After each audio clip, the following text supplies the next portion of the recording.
Lagos was alive that morning. Hawkers ran between cars at a traffic. Among them stood Adana, a slim 20-year-old girl, begging for help. Her hair disheveled and scattered, her eyes sharp but tired.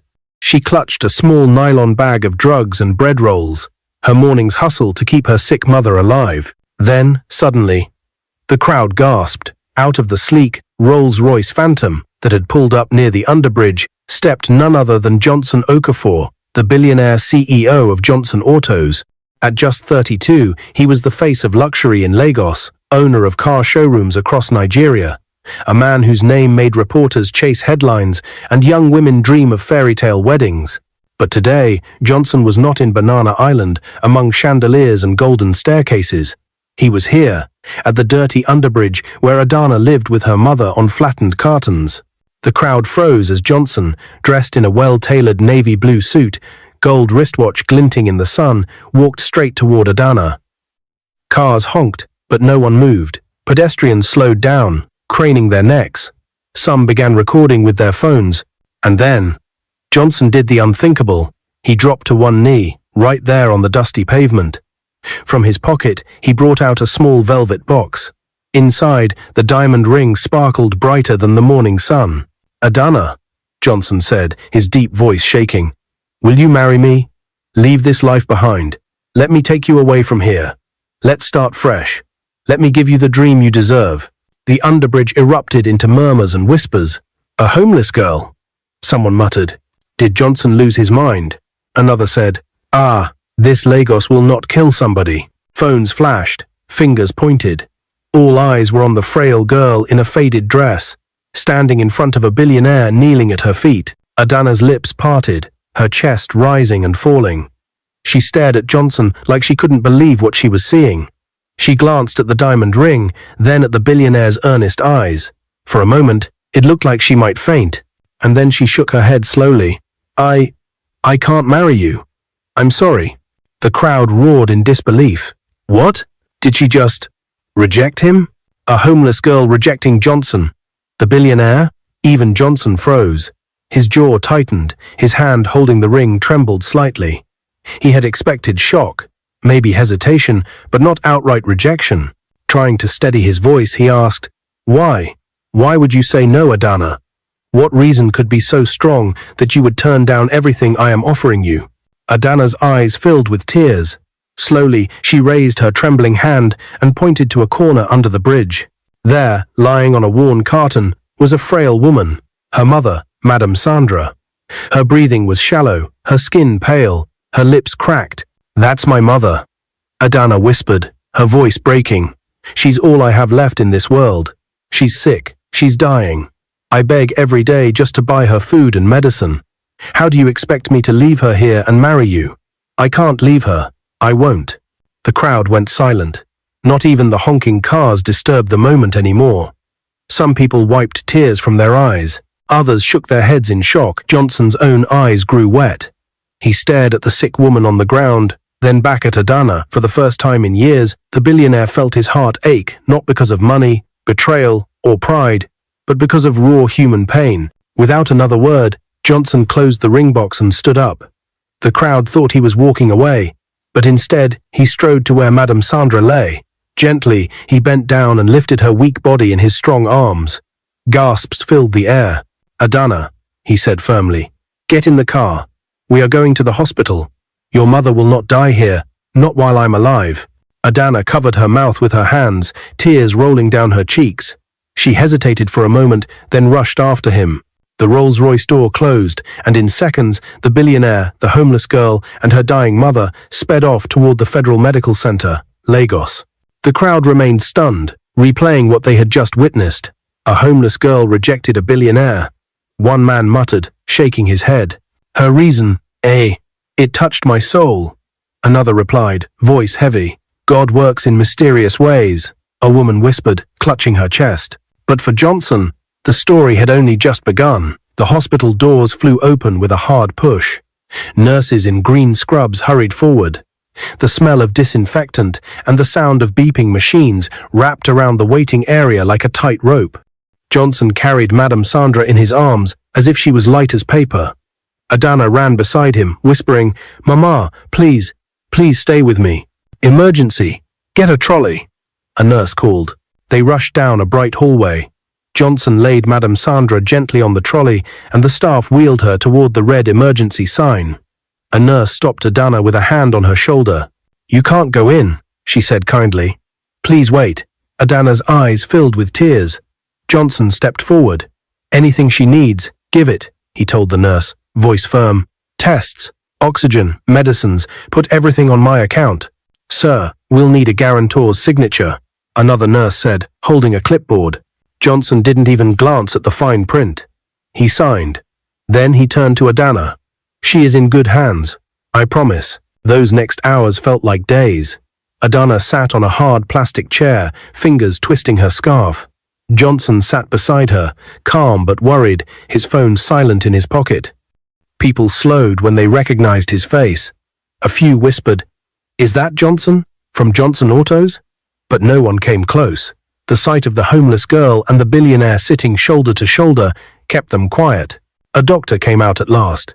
"She came in very weak and dehydrated," he said. "She has a serious chest infection and needs oxygen and strong medicine. We've put her on IV fluids. We're running more tests." "Will she make it?" Adana asked, her voice shaking. The doctor nodded, gentle but honest. "She has a chance, but she must rest, eat, and take her medicine. We will do our best." "Thank you," Johnson said. They moved to a waiting bay outside the emergency room. A nurse brought a blanket for Adana and a cup of warm tea she did not drink. Johnson bought bottled water and bread from the hospital canteen and set them beside her. "Eat," he said softly. Adana shook her head. "Not until Mama eats." She looked at him, searching his face. "Why are you doing all this?" Johnson's eyes dropped to the floor, then lifted again. "Because you said no for a reason that is pure," he replied. "Because someone should have done this sooner. Because I can." He didn't say the other truth sitting behind his ribs like a stone. How 3 women with shining smiles had walked away from him when the gifts slowed. How the last one, Olivia, had not only left, but left with $200,000 and his Bentley. How shame had followed him like a shadow in every glossy party room since then. He didn't say that he had decided, just that morning, to stop looking for a woman who looked like a magazine cover and start looking for someone who could love real life, rain, dust, and all. 2 nurses wheeled a metal stand past them. A child cried in a nearby room. The minutes crawled. Adana began to pray in a whisper. The words small but steady. Johnson bowed his head, not speaking, but he did not move from her side. Twice, the doctor returned with updates. Oxygen was helping. The infection was strong, but the medicine was stronger. They were watching her closely. Night arrived like a soft blanket over the city. Through the hospital windows, Lagos lights blinked in the distance like scattered stars. Adana finally dozed off from exhaustion. Her head tilted against the chair, her hands still clasped. Johnson stood, took off his suit jacket, and gently laid it over her shoulders. He looked through the glass at Madame Sandra on the bed, eyes closed, chest rising and falling with the help of the oxygen machine. "Please fight," he whispered, almost like a prayer. "She needs you." 2 days passed in a quiet rhythm of beeps, footsteps, and soft-voiced updates. Johnson arranged a small private room so noise would not disturb the healing woman. He handled bills with quick signatures and short calls. He brought in fresh fruit and warm soup when Adana would forget to eat. He answered no business calls unless the matter could not wait. The world could pause. A life could not. On the 3rd morning, Adana was standing by the window when she heard a sound small at first, then stronger. "Adana?" A weak voice called. She turned so fast the chair scraped the floor. "Mama!" She rushed to the bed. Madame Sandra's eyes were open, soft and watery, a tired smile on her lips. "Mama, you scared me," Adana cried, laughing and crying at once. I thought, "Hush," her mother said, squeezing her fingers. "God kept me. Who brought me here?" Adana wiped her face and smiled.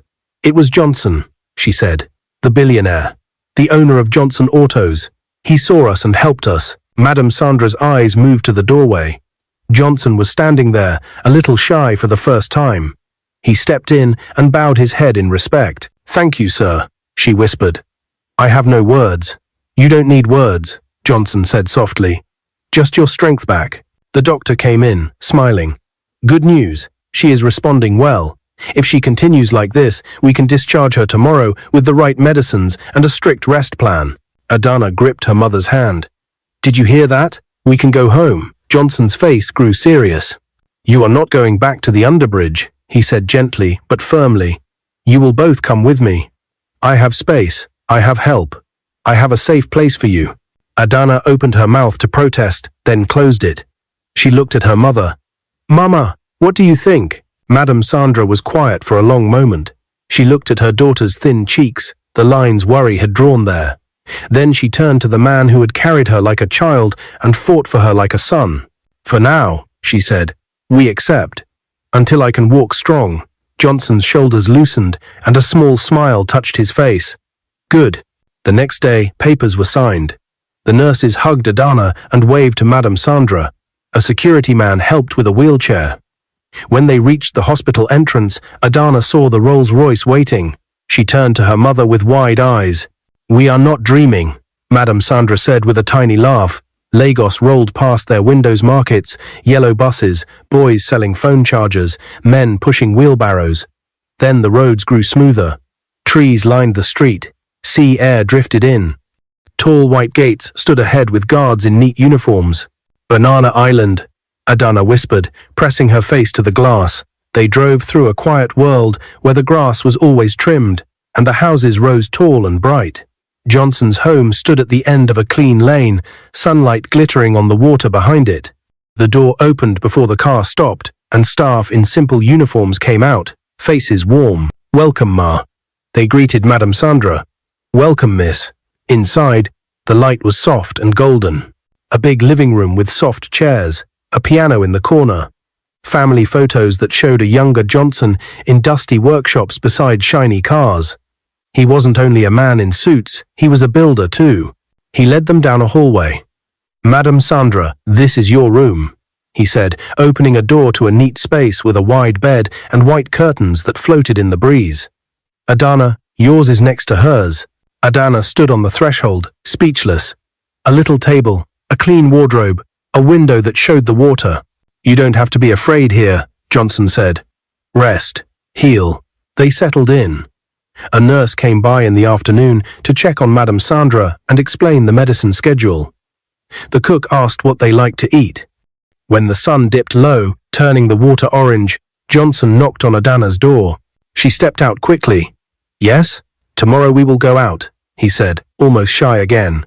You and your mother. You will choose new clothes. Shoes that don't hurt your feet. Things that make you smile. Don't argue, he added, seeing her start to protest. It's not a favor. It's what family does. Adana's eyes warmed. Thank you, she said. For everything. He paused, then nodded toward the quiet study at the end of the hall. When Mama is asleep tonight, can we talk? I want to hear your story. The full one. Only if you're ready. Adana looked at her mother's door, then back at him. She nodded. I'm ready. Night came soft and cool. After dinner, Madame Sandra slept, her breathing steady. Adana walked into the study. Books lined the walls. A small lamp lit a wooden desk. Johnson, hands in his pockets, watching the dark water ripple. He turned. Thank you for trusting me. Adana sat, folded her hands, and took a breath. It started with my father, she said. His name was Andrew. He told my uncles not to sell our ancestral land in the village. She swallowed. The memory was a heavy stone. 3 days later, men came at night. They didn't take anything. They only hurt my father. They left us with nothing. My uncles sold the land anyway. We lost our home. Mama grew weak. I tried to work, but I was so young. We ended up under the bridge. Johnson's jaw tightened, his eyes dark. I'm sorry, he said, and the words sounded like a promise. Adana wiped a tear and breathed out slowly. I don't have a reason to reject you, she said quietly, but I only finished secondary school. I want to learn. I want to be better. I want to go to the university before I think about marriage. Johnson nodded once, as if he had been waiting to hear that very answer. Then you will learn, he said. You will study. You will become all that you can be. And I will help, if you let me. It sounds unbelievable. And she muttered, "Thank you," Adana said. "We start tomorrow. I'll hire a private tutor. We will register your exams on time. From here on, every door that education can open, we will knock together." Adana covered her mouth with her hands, her shoulders shaking with quiet tears. Not sad tears, tears of relief. Johnson stood. "Rest now. The morning will be busy." As she reached the door, he added, "Adana?" "Yes?" "When your results come," he said with a playful tilt in his voice, "promise me one thing." "What is it?" "That you will not be afraid of how high you can go." Her heart thudded. In the hallway, the light fell soft and golden. She looked toward her mother's door and whispered, "I promise." The next morning, Johnson kept his promise. He took them to a boutique on Victoria Island. The shop attendant smiled and brought out dresses, wrappers, shoes and bags. At first, Adana picked only one simple gown and a pair of slippers. "This is enough," she said shyly. Johnson shook his head, smiling. "Dignity is never too much. Pick what makes you feel at peace." They left with bags full of clothes. Even when Adana and her mother said it was enough, Johnson added one or two more items: comfortable shoes for Mama, a blue dress that made Adana's eyes look brighter. When they returned home, a nurse came to check on Madame Sandra and showed Adana how to give her medicine on time. That evening, the house was quiet. The sea behind the garden spoke in a soft voice. Madame Sandra slept peacefully. Morning came with the sound of a bell at the gate and the smell of hot tea from the kitchen. The tutor, Mrs. Ovey, a calm woman with quick eyes, arrived with textbooks, past questions, and a clear plan. "We will work in short, strong steps," she said. "Math, English, physics, and chemistry in the mornings. Comprehension and summary in the afternoons. You will rest, but you will also stretch your mind. Are you ready?" "I'm ready," Adana said. Days became a gentle rhythm. Lessons under a window where the sea breeze could reach. Sticky notes on the wall with simple rules. Read the question twice. Keep your working clean. Breathe. In the evenings, Adana sat with her mother to go over new words she learned. And Madame Sandra smiled proudly. Johnson did not disturb their study time. He walked past the doorway sometimes, leaving fruit and bottled water, like quiet gifts. Registration day came close. The tutor and Johnson moved like clockwork. Forms filled, passport photos taken, exam center chosen. When Adana finally sat for the exam, her hands trembled for a second. Then she remembered the sticky note on the wall. Breathe. She did. The result day felt like the whole house was holding its breath. The tutor arrived early. Johnson stood by the study door, looking calm but hopeful. Adana typed her details into the portal. The page loaded. The numbers appeared. She had passed with a strong score. Mama cried and hugged her. Johnson clapped once, softly, as if sealing a promise. "Now we wait for admission," he said, but his eyes already shone. The email came on a quiet afternoon. University of Port Harcourt, Automotive Engineering. Adana read it 3 times, then screamed and laughed through tears. The house filled with joy that sounded like music. School began, and with it, a new world. Port Harcourt was bright and busy. On campus, Adana walked with a backpack and a brave smile. Some students stared at her modest clothes at first. Some whispered. But in the workshop, standing beside engines, she felt at home. She asked questions. She stayed late. She joined a small study group. When money was needed for books, Johnson sent it without noise. When Mama felt lonely, she came to visit and sat under trees while Adana took notes by her side. There were hard days too. A test she thought she had passed came back with red marks. A lab project didn't run the first time. Once, a group presentation fell apart when 2 teammates didn't show up. Adana cried in her room, then washed her face and tried again. Each time, she rose. By her 3rd year, she secured an internship at Johnson Autos. The first day she walked into the company as a student engineer. The guard smiled wider and called her Engineer Adana, with respect that made her stand taller. She learned to read diagnostic reports, test suspensions for Nigeria's tough roads, and adjust designs so cars could survive potholes without breaking spirits. 5 years moved faster than she imagined, steady, sometimes rough, always forward. When graduation came, the hall was full. Adana wore her gown and cap, her smile bright as morning. She received a special award for design improvement and teamwork. Mama stood and clapped until her palms hurt. Johnson watched with quiet pride, his eyes a little wet. After graduation, Adana joined Johnson Autos full-time. She led a small team to improve fuel efficiency and safety for long-distance drivers. A new part she designed made cars ride smoother on broken roads. Her idea saved costs and won customers' trust. Newspapers wrote about the young engineer whose designs felt like they were made by someone who truly understood the road. One calm night back in Lagos, Johnson invited Adana and Mama into the garden. Lanterns glowed along the path. The sea pushed and pulled softly behind them. A table stood with 3 chairs, and a small band played a gentle tune. "Why is this place shining like a fairy tale?" Mama asked with a smile. Johnson cleared his throat, nervous for once. He reached into his pocket and turned to Adana. His eyes were warm and steady. "From the day you said no because of love and courage, I knew you were the right person," he said. "You chose your mother first. You chose education next. You chose dignity every day." He went down on one knee. "Adana, will you marry me now?" Tears filled her eyes. She looked at her mother, who was already nodding with both hands, then back at Johnson. "Yes," Adana whispered, her voice breaking into a laugh and then a sob. "Yes, Johnson, I will marry you." Her tears sparkled like glass under the lantern light. She stretched her trembling hand, and Johnson slid the ring onto her finger. In that moment, the promise of a lifetime was sealed. Madame Sandra, clutching her chest. "My daughter," she whispered, her eyes brimming. Then she stepped forward and pulled them both into her arms.